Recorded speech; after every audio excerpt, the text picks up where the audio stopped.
এই ভিডিওটিতে আমি ভিজিট করব ফকিরহাট উপজেলার প্রাচীনতম মানসা কালীবাড়ি মন্দিরে।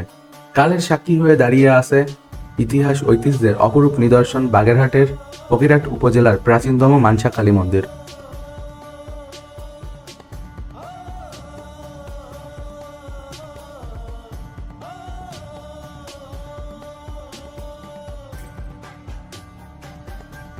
হিন্দু ধর্মাবলম্বীদের পূজা অর্চনার এক অনন্য প্রতিষ্ঠান এটি। ঐতিহ্যবাহী মানসা কালী মন্দিরটি কত সালে প্রতিষ্ঠিত হয় তার সঠিক কোনো তথ্য কেউ দিতে পারে না, কিন্তু তারপরেও ধারণা করা হয় প্রায় 200 বছর পুরনো এই মন্দিরটি। প্রায় 1.5 বিঘা জমির উপর গড়ে ওঠা প্রাচীনকালের এই মন্দিরটি অশ্বিনী কুমার রায়ের পূর্বপুরুষের জন্মভিটা ছিল। তাদের দ্বারাই মূলত মন্দিরটি প্রতিষ্ঠিত হয়।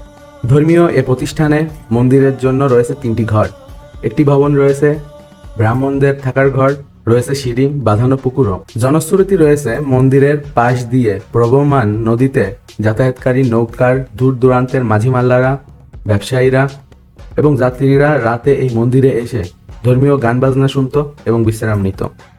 1971 সালে মুক্তিযুদ্ধের সময় পাক হানাদার বাহিনী মন্দিরটি ধ্বংস করে দেয়, ভেঙে ফেলে কালীমাতা সহ বিভিন্ন দেবদেবীর বিগ্রহ। লুটপাট করা হয় এই মন্দিরের মূল্যবান মালামাল ও সম্পত্তি।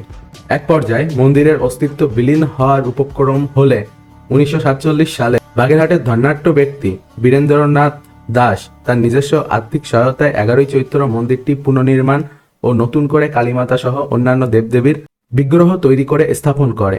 সেই থেকে প্রতি বছর 11ই চৈত্র কালী মায়ের পুনঃপ্রাণ প্রতিষ্ঠাতা দিবস হিসেবে পালন করা হয়। বর্তমানে এই মন্দিরের সাধারণ সম্পাদকের দায়িত্ব পালন করছেন বিশিষ্ট ব্যবসায়ী ও সমাজসেবক বাবলু কুমার আশ। তিনি তার নিজস্ব অর্থায়ন এবং মেধা ও মনন দিয়ে মন্দিরটির অবকাঠামো উন্নয়ন সহ এর রূপ বৈচিত্র্য আকর্ষণীয় করে তুলেছেন। বাবলু কুমার আশ বিভিন্ন শিক্ষা প্রতিষ্ঠান সহ সামাজিক ও ক্রীড়া সংগঠনের গুরুত্বপূর্ণ পদে দায়িত্ব পালন করছেন। তার পিতা মৃত শৈলেন্দ্রনাথ আশও সুনামের সাথে এই মন্দিরের সাধারণ সম্পাদকের দায়িত্ব পালন করেছিলেন। তো আশা করি আপনারা এই মন্দিরটি সম্পর্কে অনেক কিছু জানতে পেরেছেন। আর এখানে কিন্তু টোটাল 4টা মন্দির আছে। একটা হলো মা দুর্গার মন্দির, অন্যটি হলো মা কালীর মন্দির এবং অন্যটি হলো মা মনসার মন্দির, আর শেষটি হলো মহাদেব অর্থাৎ শিব ঠাকুরের মন্দির। শিব ঠাকুরের যে মন্দিরটি সেটা হলো 2য় তলায়। তাছাড়া এই জায়গায় মা কালীর মন্দিরটির একটি বিশেষত্ব আছে, সেটি হলো এটা পশ্চিমমুখী মন্দির, যা সাধারণত দেখা যায় না। এমনকি আশেপাশের এলাকায় এরকম পশ্চিমমুখী মন্দির আর কোনো একটাও আপনি খুঁজে পাবেন না। এখানে প্রতিদিনই মা কালীর আর্চনা করা হয়। প্রতি বছর 11ই চৈত্র পালিত হয় মন্দিরের প্রতিষ্ঠাতা বার্ষিকী। অনুষ্ঠানে অংশগ্রহণ করেন দেশ বিদেশের বিভিন্ন অঞ্চলের হাজার হাজার হিন্দু ধর্ম অবলম্বী মানুষ। এই মন্দিরে শ্রাবণ মাসে শিব পূজা হয়, আষাঢ় মাসে কালী পূজা, তাছাড়া এখানে সরস্বতী পূজাও পালন করা হয়। এর পাশাপাশি দুর্গা পূজাও পালন করা হয়। এটা কি মন্দিরের বিল্ডিং আছে? আশ্রম টাইপের ও।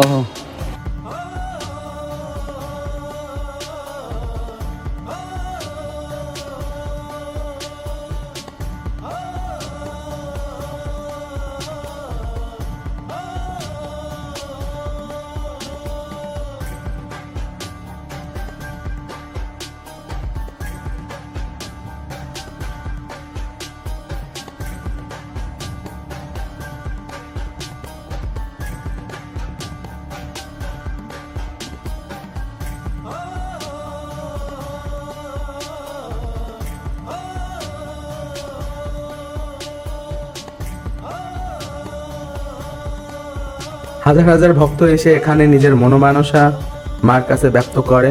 তো আশা করি ভিডিওটি আপনাদের ভালো লেগেছে। যদি ভালো লেগে থাকে অবভিয়াসলি কমেন্ট করে জানান, আর নেক্সটে আপনি কি ধরনের ভিডিও দেখতে চান সেটাও জানান। সবাই সুস্থ থাকবেন, সুন্দর থাকবেন। এই ভিডিওটি ফেসবুকে দেখে থাকলে আমার পেজটিকে ফলো করুন, ইউটিউবে দেখে থাকলে চ্যানেলটিকে সাবস্ক্রাইব করুন। Have a nice day, good bye.